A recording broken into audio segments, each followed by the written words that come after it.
여러분, 기독교 논리는요, 이 농사와 유사합니다. 우리가 흔히 그런 말 하잖아요. 콩 심은데 콩 나고 팥 심은데 팥 난다 그래요. 무엇을 심느냐가 그 열매를 결정한다는 것이죠. 여러분, 예수를 믿는다는 것은요, 우리 삶에 사실은 매일매일 기적을 경험하는 거예요. 그리고 그 기적을 경험하는 방법이 뭐나? 바로 감사에 있다는 감사. 여러분, 생각해 보세요. 내가 불평을 심고 불만을 심었는데 어떻게 좋은 열매 거둘 수 있겠습니까? 절대로 그럴 수 없습니다. 그러나 여러분 인생에 한번 감사를 심어 보십시오. 여러분 삶에 놀라운 하나님의 기적을 경험하게 될 줄로 믿습니다. 오늘 맥주 감사 주일인데요, 오늘 말씀을 통해서 우리가 어떻게 하면 매일매일의 삶의 기적을 경험하는 그런 복된 삶을 살아갈 수 있을까? 이 말씀을 중심으로 함께 생각해 보면서 하나님의 은혜를 함께 나누고자 합니다. 첫째로 우리가 기적을 경험하는 삶을 살아가기 위해서는요, 감사의 씨를 여러분 많이 뿌려야 돼요. 감사를 뿌려야 됩니다. 여러분, 구약 성경에서 민수기는요, 이스라엘 백성들이 광야 생활을 다루고 있습니다. 36장이나 되는 아주 긴 광야 생활 이야기인데, 이 민수기의 특징이 있어요. 이 민수기의 특징이 뭐냐면, 애굽에 노예되었던 이스라엘 백성들이 노예에서 해방돼서 하나님의 약속의 땅으로 들어가는 이야기, 아주 축복된 이야기인데도 불구하고 어느 한 군데에도 감사가 나오지 않는다는 거예요. 민수기에는 감사가 없습니다. 여러분 생각해 보세요. 이스라엘 백성들이 출애굽해서 나왔더니 홍해가 앞에 갈라 있었어요. 근데 하나님께서 홍해를 탁 갈라서 이스라엘 백성들을 거기로 다 건너가게 하셨어요. 얼마나 놀라운 기적이요. 또 그들을 쫓아왔던 애국 군대들은 그 쫓아오다가 그 홍해에서 홍해물이 다 합쳐짐으로 거기서 다 홍해에 수장됐어요. 이건 얼마나 큰 하나님의 은혜입니까? 근데 그렇게 은혜를 받고도 감사가 없다는 거예요. 이 정도면 감사할 만한데 감사가 없어요. 그들이 또 물이 없다고 하나님 앞에 원망했어요.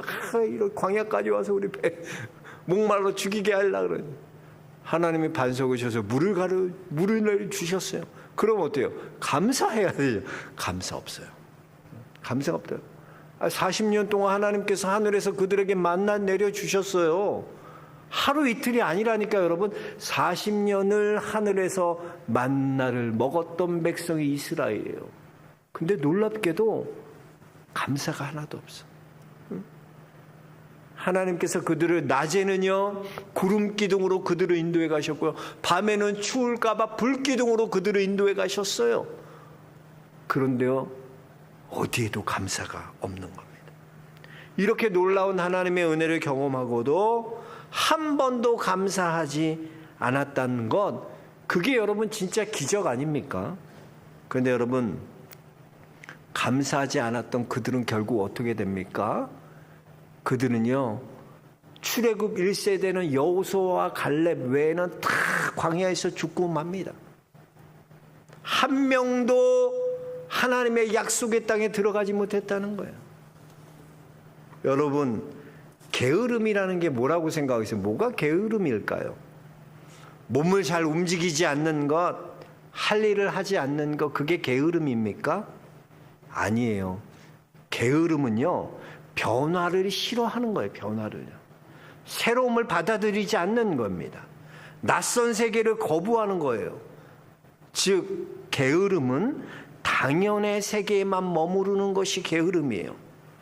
뭐든지 여러분 당연하게만 여기면 감사가 사라지게 돼 있어요. 밥 먹는 것도 당연하고 예배 드리는 것도 당연하고 일상에 출근하는 거 그거 당연하고 잘 집이 있는 것도 당연하고 당연하게 생각하는 거예요. 혹시 당연하게 여기는 것이 사라지면요 격렬하게 분노합니다. 그리고 하나님을 향해 원망합니다. 하나님을 당연한 행복을 빼앗아가는 그런 폭군 같은 분으로 인식합니다. 그래서 삶이 억울하고 삶이 분노가 가득 찬 인생을 살아가는 거예요. 그러나 여러분, 우리는 당연의 세계에 머무르는 자들이 아니라 감사의 세계로 나가는 자들이에요.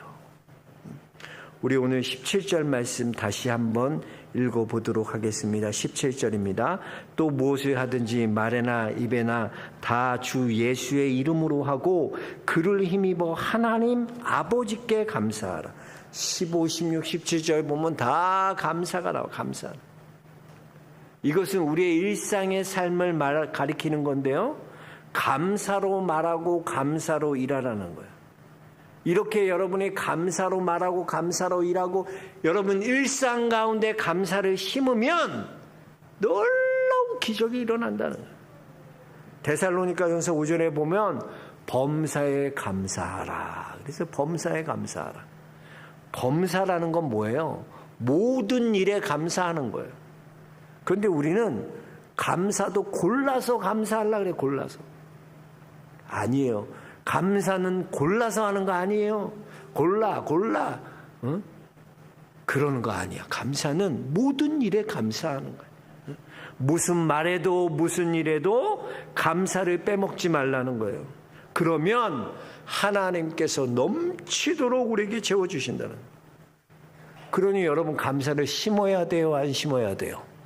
심어야 돼. 감사를.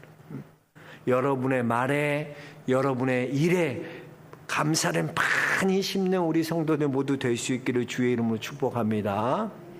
두 번째 감사는요, 하나님의 명령이 아니라 하나님의 약속이라는 것을 기억하라는 거예요. 우린요, 성경 읽을 때 이 명령조로 나오니까 이것이 명령이라고 생각해요. 여러분 한번 곰곰이 생각해 보세요. 이건 명령이 아니라 여러분, 하나님의 약속이에요. 우리가 명령이라고 하면 어때요? 억지로라도 강제로라도 해야 되는 거예요. 그러나 하나님의 약속은요, 그렇지 않아요. 하나님의 약속은 우리에게 특권이고 하나님의 약속은 우리에게 주신 선물입니다. 우리가 성경에 있는 모든 말씀을요, 약속으로 받으면 그것이 나에게 선물이 되고 특권이 되는 은혜가 있어요. 성경에 보면 명령 같아 보이는 말씀들 있잖아요. 그렇죠? 누가복음 6장 38절에도 보면 주라 그랬어요. 주라 그랬어요. 형식은 명령 형식 같아요. 주라 그랬으니까. 근데 주라는 명령이 아니라 이것은 약속이에요. 누가복음 6장 38절입니다. 주라, 그리하면 너희에게 줄 것이니 곧 후이되어 누르고 흔들어 넘치도록 하여 너희에게 안겨주리라 그랬어요. 하나님께서 주라 그런 건 뭐예요? 우리에게 더 많이 주시고자 하시는 하나님의 약속이에요. 내가 하나님 앞에 내가 다른 사람을 열을 줬다면 하나님은 내게 100배를 주시는 거야. 100배. 1000을 줬다 그러면 100만 배 주시는 분이 우리 하나님. 더 많이 후히 주시고 누르어 흔들어 넘치도록 주신다는 거예요. 주신다는 거. 그러니까 주라는 건 뭐예요? 명령이에요, 약속이에요? 이렇게 주신다는 하나님의 약속이에요, 약속. 마태복음 7장에도 보면 구하라 그리하면 주실 것이요, 찾으라 그리하면 찾아낼 것이요, 문을 두드리라 그러면 너희 열릴 것이니 그러잖아. 기도를 가르쳐 주셨어요. 그런데 보세요, 구하라 그랬잖아요. 구하라 그러면 명령이에요, 약속이에요? 형식은 명령 같아요. 구하라 그랬어요. 근데 뭐야? 구하라 그리하면 너희에게 주시리라. 구하면 주신다는 하나님의 약속이에요. 찾으라 그랬어요. 명령이에요, 약속이에요? 약속이 하나님 뭘 약속하시냐? 너가 찾으면 찾게 될 것이라는 약속을 주시는 거예요. 문을 두드리라 그랬어요. 이거 명령 아니라니까. 너희가 문을 두드리면 열린다는 하나님의 약속이라는 것입니다. 우리가 그래요. 참 어려운 것이 뭐냐면 성도들 가운데도 항상 기뻐하라, 쉬지 말고 기도하라. 너무나 어렵다는 거야. 범사에 감사 너무나 어렵다는 거야. 어떻게 목사님 쉬지 않고 24시간을 기도할 수 있냐고. 이 명령이 부담된대. 하나님의 이 명령이 부담된대. 여러분 이게 명령이에요, 약속이에요? 한번 곰곰이 생각해 보세요. 하나님이 쉬지 말고 기도하라 그랬어요. 그건 뭐냐면 하나님께서 언제든지 어느 순간이든지 내가 언제든지 기도해도 하나님은 응답해 주신다는 약속이야. 내가 쉬지 않고 기도하면 하나님은 언제나 스탠바이 되어 있어. 하나님은 항상 내 기도를 들으실 준비가 되어 계시다. 사도행전 16장에 보면요, 이 사도 바울이 빌립보 감옥에 갇혀 있을 때 감사하고 찬양했잖아요. 그랬더니 빌립보 감옥의 옥문이 다 열리는 기적이 경험했어요. 근데 여러분 한번 생각해 보세요. 어떻게 이거 바울이 잘못해서 감옥에 갇힌 게 아니라 억울한 누명 쓰고 갇힌 거야. 그 가운데도 매를 맞고 그런데도 어떻게 감사하고 입에서 찬양이 터져 나왔을까? 그 바울의 근본적인 그 힘이 어디에 있었을까? 그런 고난 가운데 어떻게 찬양하고 감사할 수 있었을까? 빌립보서 3장 10절에 바울은 이렇게 고백합니다. 내가 그리스도와 그의 부활의 권능과 그 고난에 참여함을 알고자 하여 그의 죽으심을 본받아 그랬어요. 그러니까 바울이 감옥에서 얻어 터지고 억울하게 누명 쓰고 갇히고 이런 가운데도 감사와 찬양이 하나님 앞에 드릴 수 있었던 것은 자기가 그리스도의 고난에 동참하는 것을 그걸 훈장처럼 여기고 기쁘게 여겼기 때문이에요. 그래서 바울은요 뭐라고 하나 더 이상 나를 괴롭게 하지 마라. 내가 갈라디아 6장 17절 내가 예수 그리스도의 흔적을 지녔노라. 그 스티그마가 나한테 있다는 거야. 여러분 안에 어떤 예수 그리스도를 위해 고난받은 아픔을 당한 어려움을 당한 흔적을 갖고 있습니까? 그것이 여러분의 자랑이 되고 기쁨이 됩니까? 제가 옛날 신방을 갔는데 어떤 권사님 댁에 신방 갔어요. 권사님 남편이 그 월남전 참전 용사셔. 근데 함께 이제 신방을 봤는데 그 남자 안수 집사님이 이런 얘기를 하시더라고. 목사님, 제가 월남 참전할 당시에는 너무나 대한민국이 살기 어려웠다는 거예요. 경제 발전해야 되는데 돈이 없었대. 외화 벌어야 되니까 그래서 파독 광부로 가고 간호사로 가고 월남까지 이렇게 참전해서 이렇게 해서 외화벌이를 했다는 거야. 그런 때가 있었어요, 우리도. 지금 북한이 러시아에 그 파병하잖아요. 3만 명 막 파병. 그거 그냥 파병하는 거야. 외화 벌는 거야, 그것도. 우리가 옛날에 그랬다는 거야.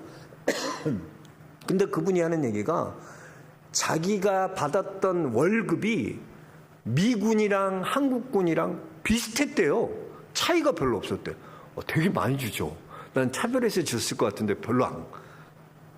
비슷하대. 근데 나라가 어렵잖아요. 경제 발전 돈이 없으니까. 나라에서 90%를 가져간대. 10%를 가지고 생활하는 거야. 근데 생활이 됐대. 10% 갖고 하는데도 되는 거야. 근데도 누구 하나 불평하며 원망하며 그런 사람이 없어요. 왜? 지금 우리나라가 지금 이렇게 못 살고 어려운데 필리핀보다는 잘 살아는 나라, 필리핀처럼 잘 사는 나라 돼야 되지 않냐. 그러면서 희생을 다 감수했다는. 근데 본인이 그래. 나는 목사님, 내가 나라를 위해 그렇게 했다는 것이 그런 내가 자랑스럽다고. 자랑스러워하더라고. 여러분 그래요. 우리도 그래요. 우리가 주님을 위해 고난당하고 어려움 당하는 것, 그것이 우리의 자랑이 되고 우리의 기쁨이 돼야 하는 거예요. 빌립보 감옥에서요, 감사하고 찬양할 때 옥문이 열리고 간수장이 예수를 믿고, 간수장뿐만 아니라 그 가정이 너와 내 집이 구원을 받으리라. 그래서 간수장이 집까지 다 구원받는 놀라운 기적이 나타났던 것처럼 우리의 감사가 우리의 닫힌 문들을 여는 축복이 될 수 있게 주의 이름으로 축복합니다. 또 감사는 여러분 배워야 되는 거예요. 배워야 돼. 감사는 배우고 훈련해야 돼. 따라하겠습니다. 감사를 배우고 훈련하자. 감사는 배우고 훈련해야 되는 거예요. 우리 인간은 본능적으로 감사를 잘 못해요. 왜 하나님께서 우리에게 이 맥주 감사 주일 지키게 하셨나? 너무 감사 안 하거든. 그러니까 이 날만이라도 너희가 감사를 훈련하고 감사를 배우라는 거예요. 감사도 여러분 훈련해야 하는 거예요. 억지로라도 감사해야 되는 거예요. 미국 휴스턴에 있는 MD 앤더슨 암센터의 이 종신 교수가 되셨던 종신 교수인 이 김의신 박사님을, 김의신 장로님, 김의신 박사님이라고 있어요. 미국 최고의 의사로 11번이나 선정되었던 분이 이 김의신 박사예요. 작고하신 그 삼성의 이건희 회장도 폐암도 이분이 담당 의사죠. 이 김의신 박사는요, 더욱 실한 크리스찬이에요. 그래서 그의 지론이 뭐냐? 모든 병은 하나님이 고치신다. 하나님. 이분이 늘 주장하는 게, 명성교회도 몇 번 오셨어요. 늘 주장하는 게 뭐냐면 NK 세포가 있다는 거야. 우리 안에 NK 세포라. 내추럴 킬러 셀이 있다는 거야. 그래서 우리가 암세포는 나쁜 세포잖아요. 우리를 죽이는 세포인데 이 암세포를 죽이는 내추럴 킬러가 있어요. 그게 NK 세포라는 거예요. 이 김의신 박사님이 연구를 했더니 이 일반 사람들보다도요, 나의 삶에 감사하는 사람이 이 NK 세포가 1000배나 더 나오더래요. 1000배나. 그분 지론이 그거야. 무조건 감사하라. 모든 일에 감사하라. 억지로라도 감사하라. 감사. 왜? 우리 안에 그런 NK 세포가 감사할 때 나온다. 감사. 여러분, 우리도 그렇잖아. 아이들 오면은 어리서부터 가르치잖아. 뭐 조금만 어른들이 뭐 사탕을 주건 껌을 주건 야, 감사해야지. 왜? 그 훈련하는 거야. 어려서부터. 감사합니다. 감사합니다. 감사합니다. 조그만 것이 줘도 감사해요. 그러니까 여러분, 감사는요, 훈련해야 되는 거예요. 배워야 되는 거예요. 그래서 여러분, 감사를 훈련할 수 있는 성도도 될 수 있게 축복합니다. 여러분, 감사의 말을 훈련해야 돼요. 그래서 여러분의 말에 감사해야 되고 여러분의 일이 감사해서 내 삶이 감사가 돼야 돼요.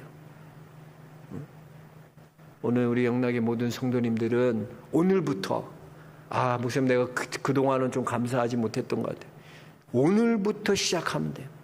오늘부터 감사를 심을 수 있게 주님 축복합니다. 여러분의 말에, 여러분의 일에 감사를 심는 우리 영락의 성도들 될 수 있게 주님 축복합니다.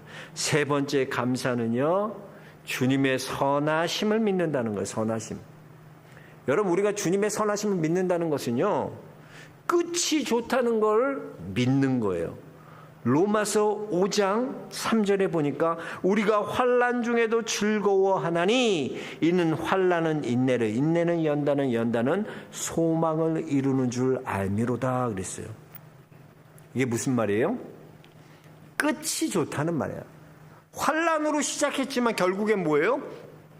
소망을 보게 되는 것이 성도라는 거예요. 오늘 말씀 15절에도 보면 그리스도의 평강이 너의 마음을 주장하게 하라 그랬어요. 여러분, 그리스도의 평강이 내 마음을 주장한다는 것이 뭐예요? 내 안에 진정한 샬롬이 임한다는 거예요. 샬롬은 뭔가? 샬롬은 제 기능을 하지 못했던 것들이 제 기능을 하게 되는 것이 샬롬이에요. 우리는 과정은 모르지만 하나님께서 모든 일에 합력하여 선을 이루어 가신다는 것을 믿는 거예요. 여러분, 우리 인생 중에요, 의미 없는 인생 하나도 없습니다. 목적이 없는 인생 하나도 없어요. 우리의 인생은 여러분 결코 헛된 것이 아닙니다. 여러분 인생 다 의미가 있고 목적이 있는 거예요. 때로는 그것을 이해하지 못하는, 우리가 때로 이해하지 못하는 그런 과정이 있을지라도 결국에는 어떻게 되나? 하나님께서는 선을 이루어 가세요. 합력하여 선을 이루어 가신다. 그래서 감사하는 사람은요, 지금 분명히 어려운 상황이고 힘든 상황이지만 하나님께서 어떻게 해서든지 최종적으로 승리하게 하실 것을 기대하는 인생을 살아가. 왜? 결과를 믿기 때문에. 합력하여 선을 이루실 것을 믿기 때문에. 이 빅터 플랭크가 쓴 죽음의 수용소에서라는 책에 보면요, 두 종류의 사람이 나옵니다. 이 아우슈비츠 수용소에서도요, 그 수용소 안에서도 목적과 의미를 발견한 사람은 눈빛이 다르다는 거야. 그런 사람은요, 독일 군이 함부로 대하지 못하더래. 그런데 그 안에서도요, 원망과 불평 늘어놓고 될 대로 되라 사는 사람들은 보니까 결국은 다 죽더라는 거예요. 여러분, 환경과 조건이요, 인생을 해석하게 만들지 마십시오. 나는 흙수저다. 난 왜 이런 집에서 태어났냐? 이렇게 조건과 환경에 해석하는 인생을 살면요, 결국 인생이 불행할 수밖에 없는 거예요. 이런 사람들은 어떠나 맨날 그래. 하나님, 좋은 환경 만들어 주세요. 그러면 내가 감사할게요. 환경이 좌우하는 인생을 사는 거예요. 그러나 목적이 인생을 해석하게 하고요, 부르심이 인생을 해석하게 하는 사람은요, 감사할 수 있어요. 왜냐하면 결국에는, 최종적으로는 하나님께서 합력하여 선을 이루실 것을 믿기 때문입니다. 저는 우리 영락의 성도님들이요, 모든 것이 합력하여 선을 이루실 그 하나님을 믿고 감사할 수 있는 성도들 될 수 있게 주의 이름 축복합니다. 여러분, 오늘부터 시작해서 이제 감사를 심으십시오. 우리가 감사할 때 우리의 삶에 놀라운 기적을 경험하게 되는, 저와 여러분이 이제 오늘부터 시작해서 감사를 심는, 감사의 씨를 뿌리는 그런 믿음의 길 걸어갈 수 있기를 주의 이름으로 축원합니다. 하나님 감사합니다. 감사합니다. 오늘도 말씀하여 주심에 감사합니다. 우리 성도들 감사의 씨를 뿌리는 성도들 되도록 축복하여 주옵소서. 예수 그리스도 이름 받들어 기도하옵나이다. 아멘.